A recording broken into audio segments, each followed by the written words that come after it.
Hello and welcome to Raj Sabha Television. I am Akhilesh Suman and you are watching a special report on India-Nepal relations.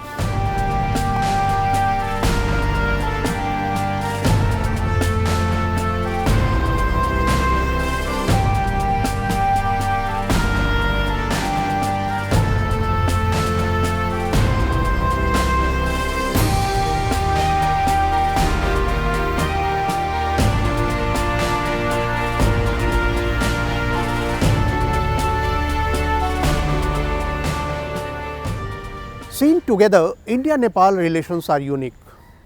Family bonding, similar culture, similar traditions, and unrestricted movement in each other's territory. But they are two sovereign nations, and so there are some issues time to time, and they need to be refreshed. Let's watch how and why. India is the largest democracy in the world. Nepal, on the other hand, has a relatively new democracy. Both neighbors have always had friendly relations. The latest example of this is the supply of COVID-19 vaccines. On January 21st, 2021, India sent 1 million doses of the vaccine. But from time to time, events have made it necessary for both nations to calibrate the bilateral relationship. In recent times, these irritants have been Nepal's stand on its border with India. Between January 14th and 16th, Nepal's Foreign Minister Pradeep Kumar Gyawali visited Delhi. It was the first visit by any Nepali dignitary amid the pandemic. His visit is seen by me in a positive light. I am sure there were hard discussions at the senior levels with him to point out to him very clearly India's concerns.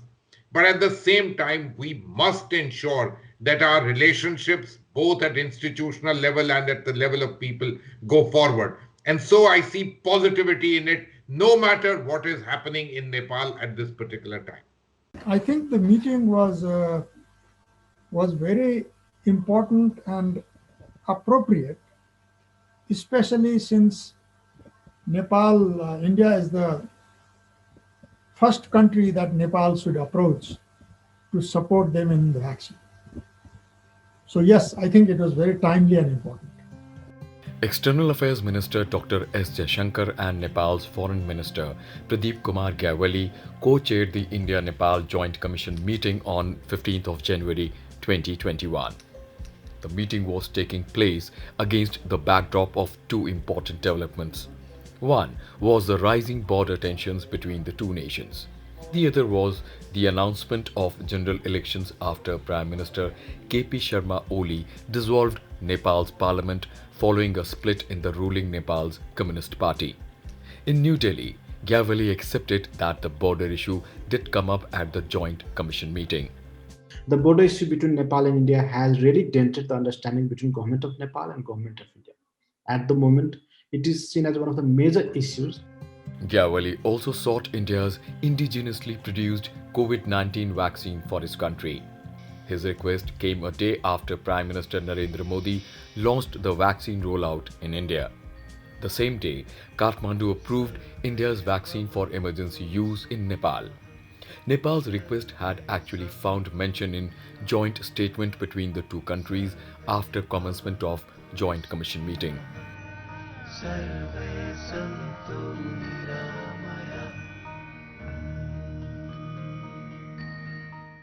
No single issue should prevent the larger cooperation between the two countries. So as a result, it was natural that Nepal's foreign minister and Nepal's government asked India for assistance in the vaccine. And I'm glad that India has in a spirit of friendship, agreed to help the Nepali people. And India made the first lot of supply within a week. Nepal's Prime Minister K.P. Sharma Oli thanked Prime Minister Narendra Modi and Indian people for this gesture. Indian Ambassador to Nepal, Vinay Mohan Quatra, handed over doses of COVID-19 vaccine to Nepal's Prime Minister Oli in Kathmandu. India has taken accommodative stance on Nepal. Irrespective of anger, time to time, Nepal and India are traveling together in modernization of Nepal. At the 6th India-Nepal Joint Commission meeting, the two foreign ministers reviewed relations in economy and trade, power, oil and gas, water resources, political and security issues, border management, development partnership, tourism, culture, education and capacity building. Nepal wanted India to expand the Motihari-Amlekhganj petroleum pipeline to Chitwan. It has also sought a new oil pipeline connecting Siliguri to Jhapa in Nepal. Both countries have operationalized the Motihari-Amlekhganj petroleum pipeline that India has built. It is the first transnational petroleum pipeline in South Asia and a milestone in India-Nepal relations.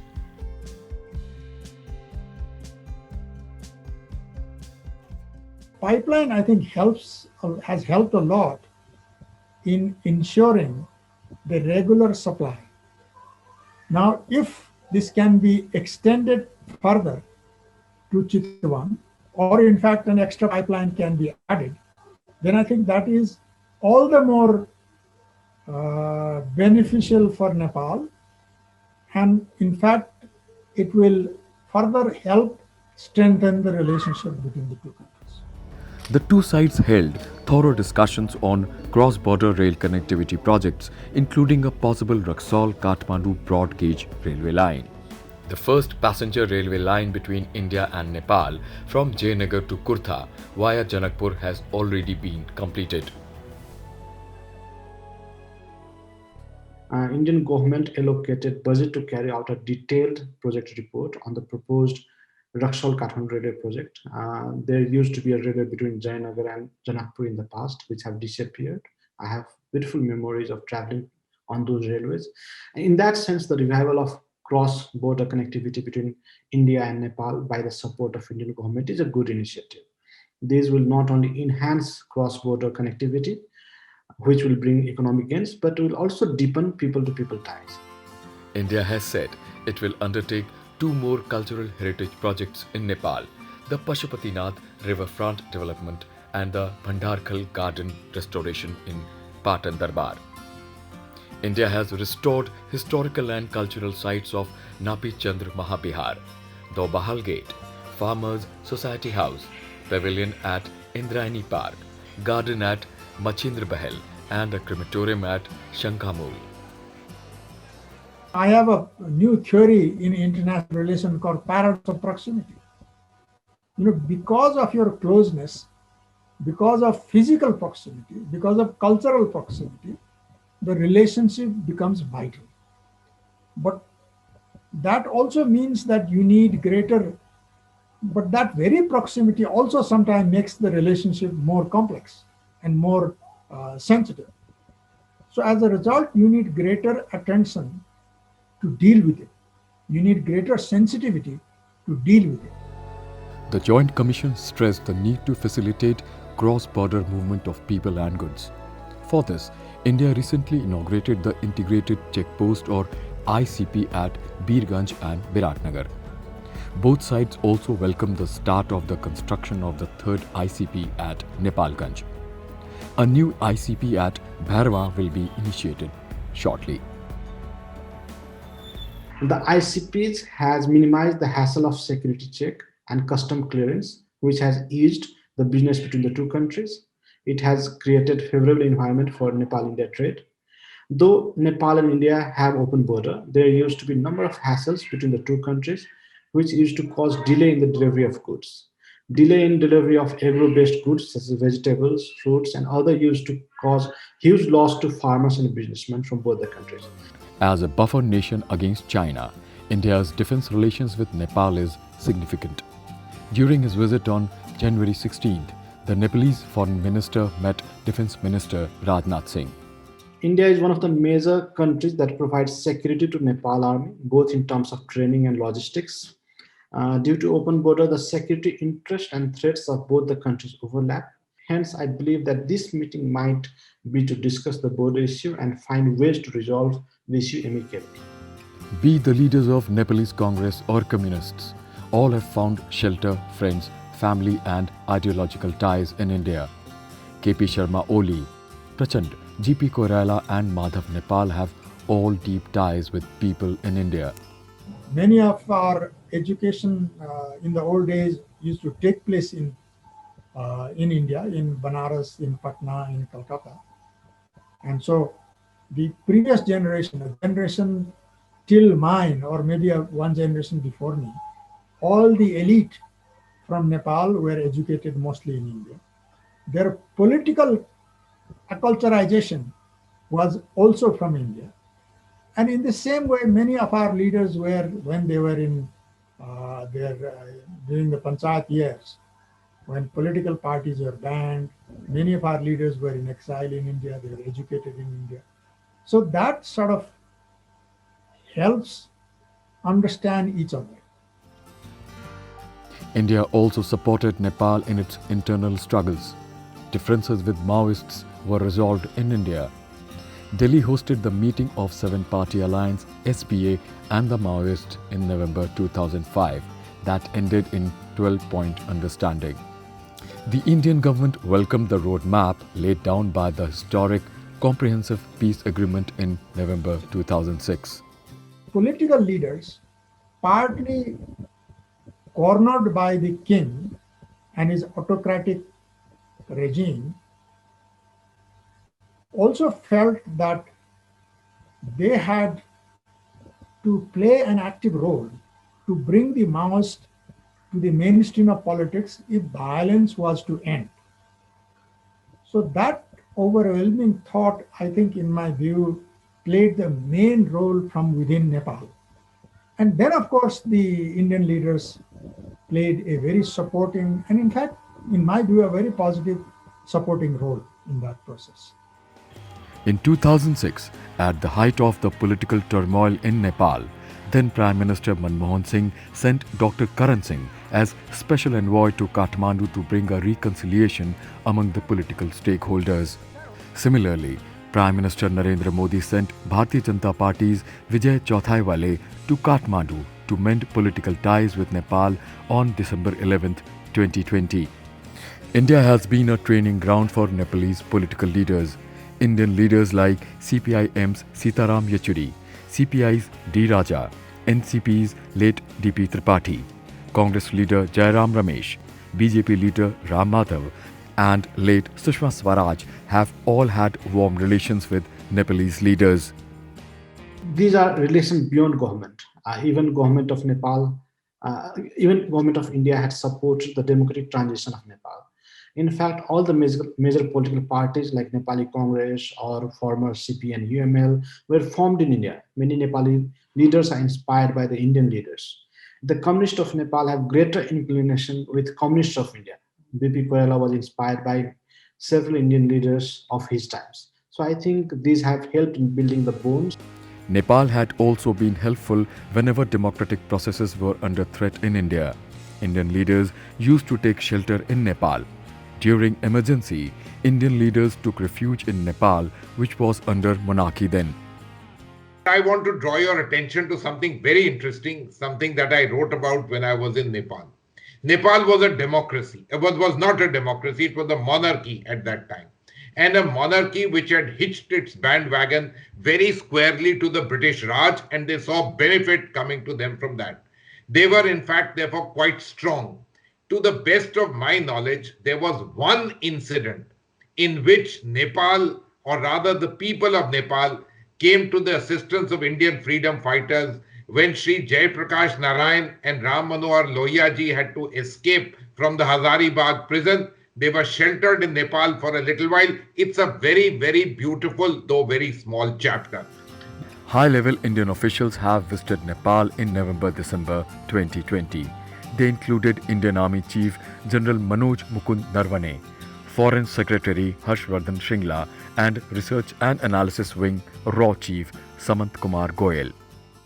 Towards the earlier part of this year, due to a number of factors, Nepal-India relations, in a sense, experienced their own social distancing, if I may use a corona pandemic phrase. This had to be rectified. This had to be rectified. And certain steps in this direction were taken when on the 15th of August, on our Independence Day, Prime Minister Oli took the initiative and called Prime Minister Shri Narendra Modi. Thereafter, many things have happened to try and tilt the balance right, if I may say so. A difficult task, but one that has to be attempted. Prime Minister Modi has visited Nepal 4 times after assuming office. His first visit in 2014 was noted for his landmark speech. Well, when the Honorable Prime Minister visited in 2014, relatively soon after assuming office in Delhi, it was a grand visit and hugely welcomed in Nepal. It was the first visit at a bilateral level by an Indian Prime Minister in 17 years. And him, not only was the visit personally one of welcoming him, but the Nepalese also looked at what he said in terms of a new relationship, a relationship of doing things in a manner that we could take things forward. We certainly in India looked at it like that. But Nepal is a very complicated polity. And the complications of its polity, in a sense, centralize themselves on the business of identity politics vis-a-vis India. So strumming up an anti-India sentiment or not letting India really be the only player in the game is a very important element. Prime Ministers of Nepal have also been frequent visitors to India. The talks between the leadership of two countries take place on an equal footing, despite the difference in the size of countries. KP Sharma Oli has been to India twice as Prime Minister. Democratic politics in Nepal is deepening and taking its roots. And that is why sometimes Nepalese leaders speak in different voices. But India has been happy that democracy is taking its shape, in which India has also been a helping partner. There is also one special feature of the relationship between the two neighbors. Nepal's Army Chief has been Honorary Army Chief of India, while the Indian Army Chief is an Honorary Army Chief of Nepal. Every Indian or Nepali Army Chief gets this title after their appointment. My understanding is that this started after 1971, when General Sam Manekshaw, who also came from the Gorkha Brigade, was the chief and, hugely lauded. And so the Nepalese started it. We had to reciprocate, and that is the right thing to do. And that's when it has happened. To the best of my knowledge, there's been only one case of an Indian Army chief who did not get this honor, and that was General J.J. Singh. Those were again times of a certain challenge between India and Nepal in terms of their political relationship. India and Nepal share a unique relationship of visa-free entry. Any Indian can go, visit any corner of Nepal without restriction. Similarly, any Nepalese citizen can visit any part of India without permission. Nepalese citizens are eligible for work anywhere in India. Even the Nepal government doesn't see its citizens working in India as migrants in a foreign country. Nearly 80 lakh Nepalese work in India. This is a very positive thing. Even now, during COVID, there's so many Nepalese who returned, but later on couldn't find employment at home and then went back. In the same way, nearly 6 lakh Indians are domiciled in Nepal. They include businessmen and traders who have been living in Nepal for a long time. The list also includes professionals, doctors, engineers, IT personnel and seasonal and migrant laborers engaged in construction. The treaty allows people to work, but the Nepalese, being a small country and cognizant of things, invariably tend to ask a number of questions, and over the years this is becoming important. So they try to make it somewhat harder. They want you to register not in terms of the work you are doing, but in terms of your taxation, in terms of labor permits, etc. So these things do happen, but Indians have worked in Nepal for over a couple of centuries, doing well and contributing hugely to India-Nepal relations. With its scenic landscape, Nepal is usually the first stop for Indian tourists. With an area of 1,47,181 square kilometers and a population of 29 million, Nepal shares a border of over 1,850 kilometers in the east, south and west with 5 Indian states: Sikkim, West Bengal, Bihar, Uttar Pradesh and Uttarakhand. Nepal has a God-gifted natural beauty and it should be one of the major tourism destinations from India. But sometimes statements coming out from Nepal sound unwelcoming towards Indians. Its northern border is aligned with China's Tibet, with two big neighbors, India and China, on each side. Nepal has a huge opportunity, but also scope for misunderstanding at times. The border with China is also 1400 kilometers as compared to the border with India, which is, let's say, about 1800 kilometers. We also must remember that the Nepalese have old ties with Tibet, and these ties are things that they are very cognizant of. From their perspective, a relationship with China, which is a good relationship, is very important because they do have certain apprehensions on what can happen if the relationship is not a good one. And in a sense, with India, they have a sense of comfort of over thousands of years of relationship. Now remember, Nepal is part of South Asia. So geography, not just civilizational links, but history binds us together. This is Pashupati Nath Temple. It was one of the major destinations for Prime Minister Modi in 2019. So was Mukti Nath Temple during Modi's visit. As a predominantly Hindu country, temples in Nepal are well known in India for centuries.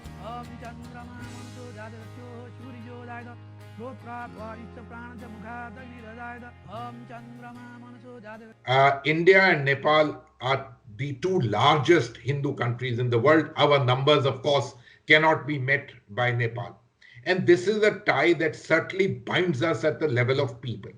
If you go to the Pashupati Nath temple on any day, the number of Indian pilgrims simply will overwhelm you. And they have just come and in the way they go to pilgrimages in India.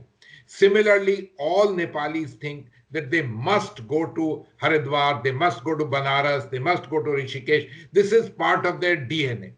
I remember the former Prime Minister Sher Bahadur Dioba invariably wanting to go to Tirupati Meenakshi temple. The current president, when she came here in 2017, she went to Dwarka and she went to Jagannath Puri. While the cultural links between India and Nepal date back to centuries and run deep, Nepal sometimes feel to go beyond social relations, and India respects the feeling, but sometimes with a caution. The India-Nepal Treaty of Peace and Friendship of 1950 is the bedrock of the special relations between India and Nepal. Under the treaty, Nepalese citizens have unparalleled advantages in India. They can avail facilities and opportunities at par with Indian citizens. The treaty has allowed Nepal to overcome disadvantages of being a landlocked country. However, over the years, successive regimes in Nepal have sought revision of the treaty. India has said it is willing to examine all bilateral arrangements to further strengthen relations. An eminent person's report to impart a fresh momentum to India's relations is under consideration.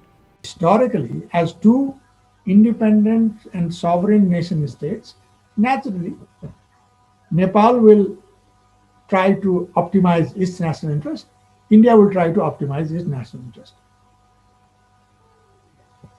But between India and Nepal, can the classical theory of in foreign affairs there are neither permanent friends nor permanent enemies, only permanent interests, do that apply? So that is why I have argued that Nepal's and India's relationship is a relationship of permanent friendship. But that friendship, there is no room for inimical relationship. India is invested in the prospect of a prosperous Nepal. Since 1996, Nepal's exports to India have grown more than 11 times. Bilateral trade has increased over 7 times. Main exports from Nepal are polyester yarn, textiles, jute goods, threads, zinc sheet, juice, cardamom and copper wire. Indian firms are the biggest investors in Nepal. accounting for about 40% of its foreign direct investments. Nepal's proposal to increase its exports to India is under consideration. Nepal also wants more seaports in India to boost trade with other countries. More than two-thirds of Nepalese trade takes place with India, and Nepalese exports, which are very negligible, almost all of them come to India. Now, when he says he wants the trade deficit to be addressed, I can understand that. All countries have an issue in terms of trade deficit. But I would leave a thought with you. Would that trade deficit really address Nepal's trade deficit? The answer is no. For example, petroleum products. If they don't take it from India, where are they going to get it from? Whichever way they get it from anywhere, that will have to remain on the debit side as far as Nepal is concerned. Indo-Nepal cooperation in water resources and river water sharing is an important area with immense potential. An estimated 250 small and large rivers flow from Nepal to India. They have the potential to become major sources of irrigation and power for both India and Nepal. Nepal has abundant water resources and it can use it for power generation between India and Nepal. But there are some hiccups, and still flood management is an issue that has been cropping between the two countries time to time, and that needs to be addressed. India and Nepal are represented in 3 regional organizations. The first is SAARC, the South Asian Association of Regional Cooperation. Then there is BIMSTEC, or the Bay of Bengal Initiative for Multi-Sectoral Technical and Economic Cooperation. The third forum is BBIN of Bangladesh, Bhutan, India and Nepal to enable movement of passenger and cargo vehicles across the borders. Nepal also supports India for its candidature of permanent member of United Nations Security Council. In its quest to become a new and modern country, there is a surge in aspirations of Nepal. India respects it, and India wants that its Himalayan neighbor should find its destiny. And so, let me end this story by saying that Nepal is unique for India, and India is also unique for Nepal. Both countries cannot get another India or another Nepal. So, let us celebrate these timeless relations. And that's all in this special report. Keep watching Rajya Sabha TV.